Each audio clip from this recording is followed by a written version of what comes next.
अस्सलाम वालेकुम, this is Arif again from Tokyo Japan. और जैसा कि हमारे करीब इस वक्त टोक्यो ओलंपिक स्टेडियम में जेवलिन थ्रो का मुकाबला जारी है और सेकंड राउंड जो है वो अभी कंप्लीट हुआ है, जिसमें अरशद नदीम जो हैं उनका फाउल हुआ है। फाउल मींस कि उनका जो पाँव था वो जो आपकी फिनिशिंग लाइन होती है उसको टच कर गया है। तो इसमें परेशान होने वाली बात नहीं है, क्योंकि अब इन 3 थ्रोज में से जो बेस्ट थ्रो होगा, जिस प्लेयर का जो सबसे ज़्यादा गया होगा, उसकी बेस पे 8 लोग सेलेक्ट होंगे। तो अभी तक नदीम जो हमारे हैं वो इस वक्त जो हैं वो 7वें नंबर पर हैं।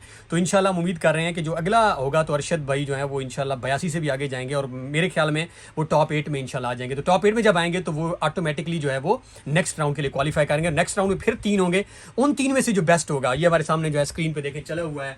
और हम इस वक्त मज़र नज़ीर हैं, नवीद अंजम हैं, हम इस वक्त जो है वो यहाँ से बैठ के जापान में बैठ के और साथ अपने भाई के लिए दुआएं कर रहे हैं। तो आई होप कि 7वें नंबर पे अब ये अपने आप को इम्प्रूव करेंगे और अच्छी कारकर्दगी दिखाएंगे।